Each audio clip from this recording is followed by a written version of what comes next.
इस ऐतिहासिक समावेश में उपस्थित सभी धर्मगुरु, मेरी बहनों, मेरे भाइयों, बुजुर्गों, दोस्तों, सबसे पहले तो क्षमा चाहता हूं, मैं कन्नड़ नहीं बोल सकता।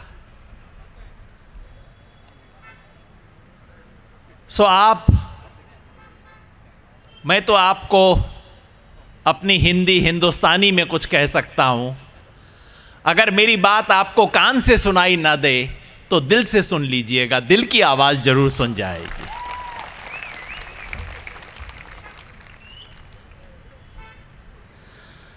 मैं आपको सिर्फ एक बधाई देने आया हूं। इस समावेश के 3 संदेश देने आया हूं और एक सवाल का जवाब देने आया हूं।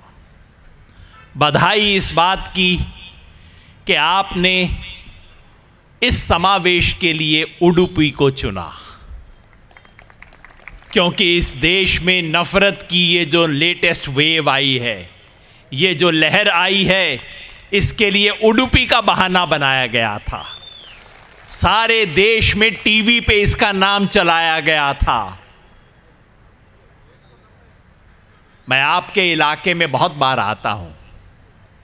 कोस्टल कर्नाटका मेरा बहुत फेवरेट जगह है, मेरी पत्नी का, और मुझे आपके इलाके को देख के महसूस होता है कि ऊपर वाले ने बहुत फुर्सत से बनाया होगा आपका इलाका, इतना खूबसूरत है। इस मिट्टी में कुछ भी चीज उग जाती है, तो इसलिए किसी ने सोचा कि इस मिट्टी में जो बीज डालो कुछ ना कुछ उग जाता है, तो चलो इसमें नफरत का बीज डाल के देख लेते हैं। पिछले 10-20 साल से इस इलाके में नफरत का बीज डाला जा रहा है, और ये मिट्टी ऐसी है कि वो भी थोड़ा सा उग गया है। लेकिन आज ये जो समावेश यहां हो रहा है, ये बताने के लिए कि तुम नफरत का बीज डाल सकते हो सकता है थोड़े पौधे उग जाएं, लेकिन ये कर्नाटका, ये उडुपी, ये कोस्टल कर्नाटका आपको नफरत की फसल काटने नहीं देगा।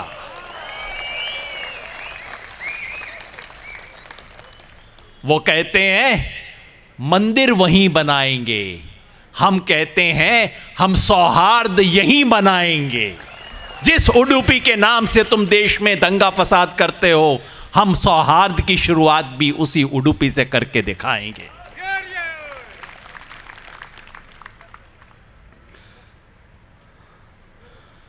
मैं चाहता हूं हम सब एक सिंपल नारा लगाएं।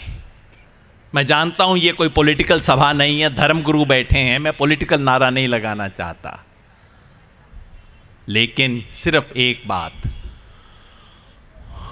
आज देश में जो किया जा रहा है आप हम सब की आंख के सामने है। मैं किसी का नाम नहीं लूंगा।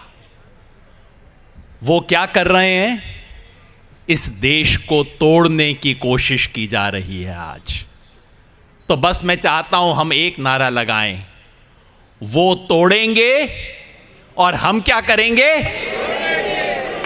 ये देखिए जो बड़ी तस्वीर लगी है यूं हाथ पकड़ के, वो तोड़ेंगे।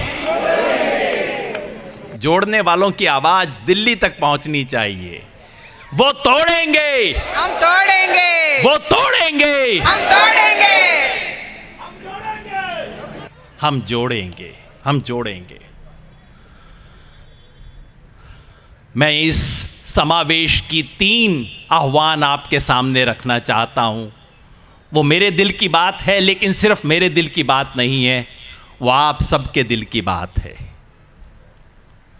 पहली बात, ये जो तोड़ने वाले हैं, ये इस मुल्क में 2 दर्जे के शहरी पैदा करना चाहते हैं, 2 दर्जे के नागरिक, 2 दर्जे के सिटीजन बनाना चाहते हैं। एक फर्स्ट क्लास और एक सेकंड क्लास, एक मकान मालिक, दूसरे किराएदार। दिल्ली में मैं देखता हूं कई बार हमारे दोस्तों को कभी कभी जोश आ जाता है, कहते हैं हिंदी राष्ट्रभाषा है। मैं पूछता हूं भाई कहां लिखा है? हिंदी राष्ट्रभाषा है ये कहां लिखा है? संविधान में तो नहीं लिखा।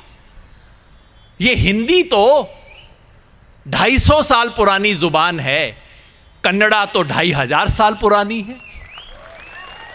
तो ये जो तुम सोचते हो कि तुम मकान मालिक, हिंदी वाले एक मकान मालिक, बाकी लोग किराएदार, ये तो नहीं चलेगा ना।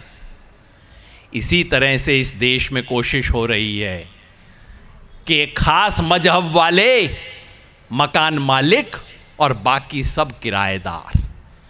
आज यहां उडुपी से हम घोषणा करने आए हैं कि जिसके पूर्वज, जिसके बाप दादा परदादा की राख इस मिट्टी में है, जिसके पुरखों की हड्डी इस मिट्टी में गड़ी हुई है, वो सब मकान मालिक हैं, किराएदार कोई नहीं है इस देश में।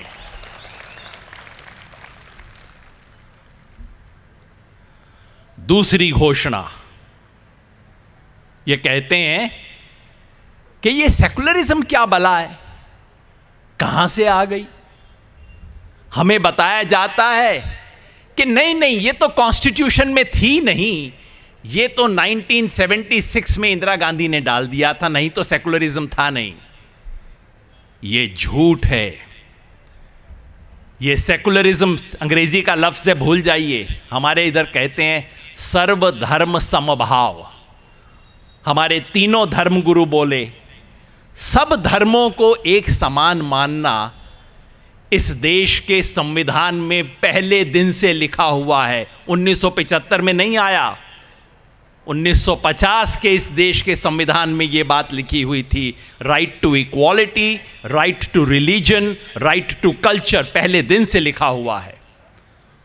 और यह सिर्फ संविधान की बात नहीं है, इस देश के स्वतंत्रता आंदोलन ने यह बात स्थापित की थी। संविधान बनने से पहले इस देश पे राजी हो चुके थे। सन 1928 में जब संविधान कैसा बनेगा उसका ड्राफ्ट बना था, तब ये बात उसमें लिखी गई थी, क्योंकि ये इस देश के स्वतंत्रता आंदोलन का सार है। और ये सिर्फ स्वतंत्रता आंदोलन की बात नहीं है, उससे भी पहले की बात है। गौतम बुद्ध ने कहा मैत्री, अशोक ने कहा, अकबर ने कहा। ये जिसे आज हम सेकुलरिज्म कहते हैं, वो सिर्फ कोई अंग्रेजी या अंग्रेजों की देन नहीं है। ये हमारे संविधान का, हमारे स्वतंत्रता आंदोलन का और हमारी सभ्यता का मूल मंत्र है। ये 5000 साल से देश ऐसा चल रहा है। ये सब कुर्सी पे जो बैठते हैं, कुर्सी पे बैठेंगे, एक दिन कुर्सी इनकी भी चली जाएगी। वो जो कहते हैं ना, इनसे पहले भी जो तख्त नशी था उसे भी अपने खुदा होने का यकीन था। तो ये जो तख्त पे बैठते हैं अपने आप को खुदा समझने लग जाते हैं। तुमसे पहले भी ये देश था, तुम्हारे बाद भी ये देश रहेगा। और इस देश का धर्म है सब लोगों को साथ लेके चलना, सब मजहब की, सब धर्मों की इज्जत करना। ये इस देश का धर्म है। और जो इस धर्म का पालन नहीं कर सकेगा वो इस देश में कुर्सी पे नहीं बैठ सकेगा। तो ये दूसरी घोषणा कि ये सेकुलरिज्म जो है ये स्वधर्म है इस देश का, ये देश का धर्म है। और तीसरी घोषणा वो ये, आजकल इस देश में सेडिशन की बड़ी बात चलती है। कौन देश प्रेमी, कौन देशद्रोही, और ये कुछ लोग बैठे अपने आप सर्टिफिकेट इशू करते रहते हैं। तुम देश प्रेमी, ये देशद्रोही, तुम देश के खिलाफ, तुम देश के खिलाफ। मैं कहना चाहता हूं मेरा सिर्फ एक सर्टिफिकेट है, और वो मेरा नहीं है, इस देश का सर्टिफिकेट है। जो इस देश के लोगों को जोड़े वो देश प्रेमी है। और जो इस देश में हिंदू मुसलमान में, हिंदू सिख में, ईसाई मुसलमान में, इस देश में भाई भाई में, बहन बहन में नफरत फैलाए, लड़ाई करवाए, घृणा फैलाए, वो देशद्रोही है। सहमत हैं सब लोग? सो हाथ उठा के हम तीनों बातों पे बोलेंगे, है ना ये देशद्रोह? हम सब जानते हैं कौन देशद्रोही है। इस देश में किसी का नाम लेने की जरूरत नहीं है, सबकी आंख के सामने हो रहा है। आज इस देश में जो बुलडोजर चल रहा है, वो बुलडोजर किसी इमारत पे नहीं चल रहा, वो बुलडोजर किसी धर्मस्थल पे नहीं चल रहा, वो बुलडोजर हिंदुस्तान की इमारत पे चल रहा है। ये बुलडोजर हमारे संविधान पे चल रहा है, हमारी सभ्यता पे बुलडोजर चल रहा है। ये हम होने नहीं देंगे। आज इस सभ्यता, आज इस समावेश में हम आए हैं ये कहने के लिए कि हर हिंदुस्तानी, हमारा मजहब अलग होगा, हमारा इबादत करने का तरीका अलग है, लेकिन जब इस देश और इसकी बुनियाद को बचाने की बात आएगी तब हम सब एक साथ खड़े होंगे। और बस इसी से जुड़ा आखिरी सवाल, मेरे कई दोस्त पूछते हैं, और ख़ास तौर पे पिछले कुछ हफ्ते से कुछ मायूसी छा गई है। दोस्त पूछते हैं, योगेंद्र हम कामयाब होंगे क्या? जीतेंगे क्या हम इस लड़ाई में? मैं कहता हूं मेरे दोस्त, कुछ लड़ाई होती हैं जिसमें ये सवाल पूछे नहीं जाते। कुछ लड़ाई होती हैं ऐसी जिसमें सवाल ये नहीं पूछा जाता कि हम जीतेंगे या नहीं। क्या हम जीतेंगे ये सवाल नहीं पूछा जाता, कब हम जीतेंगे सिर्फ ये सवाल पूछा जाता है। आज इस देश पे बुलडोजर चलाने वालों के हाथ में मीडिया है।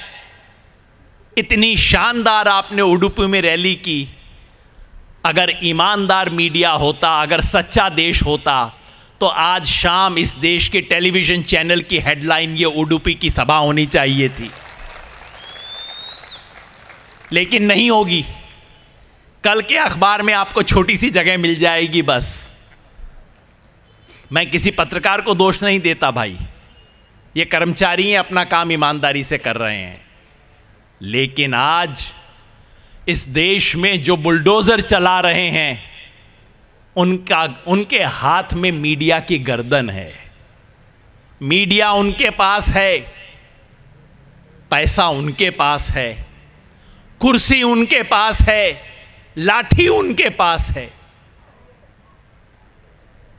पुलिस का डंडा उनके हाथ में, बड़ी बड़ी कुर्सियां उनके हाथ में, बड़े सरमाएदार उनकी जेब में, और मीडिया उनकी गर्दन में, मीडिया की गर्दन उनके हाथ में। तो हमारे पास क्या है? हमारे पास इस देश की मिट्टी है, हमारे पास गौतम बुद्ध हैं, हमारे पास बसवन्ना हैं, हमारे पास स्वामी विवेकानंद हैं, सूफी परंपरा है। 5000 साल की इस देश की मिट्टी हमारे साथ है। क्या ये मिट्टी हारेगी? आप बताइए, क्या ये मिट्टी हारेगी? जरा हाथ हिला के बताइए, हारेगी? नहीं। हमारे पास इस देश के आज़ादी के आंदोलन की विरासत है। भगत सिंह हमारे पास है, मौलाना आज़ाद हमारे पास हैं, महात्मा गांधी की विरासत हमारे पास है। क्या हम उसे हारने देंगे? नहीं। और हमारे पास बाबा साहेब अंबेडकर का संविधान है, वो संविधान हमारे साथ है। कितना भी ये कर लें, उस संविधान की प्रिएम्बल प्रस्तावना वो आज भी हमारी है। हम खाली हाथ नहीं हैं। सवाल ये नहीं है कि हम जीतेंगे या नहीं, सवाल ये है कि इतनी बड़ी पूंजी लेके हम कब जीतेंगे, कैसे जीतेंगे। अगर इतनी बड़ी पूंजी लेके भी हम नहीं जीतते तो मैं समझता हूं हम इस लायक नहीं कि हम जिंदा रह सकें। तो हम सब लड़ेंगे और जीतेंगे। तो मिलके मेरे साथ कहिए, जय हिंद। जय हिंद। आवाज नहीं पहुंची। हिंद की विजय की बात दूर तक पहुंचनी चाहिए। आपने सुना नहीं, हमारे क्रिश्चियन धर्म गुरु ने अपनी बात का खत्म करके क्या बोला था? जय हिंद। ये हम सब का मारा होगा। जय हिंद, जय हिंद, जय हिंद। जय हिंद। वो तोड़ेंगे, हम तोड़ेंगे, वो तोड़ेंगे। हम तोड़ेंगे। शुक्रिया।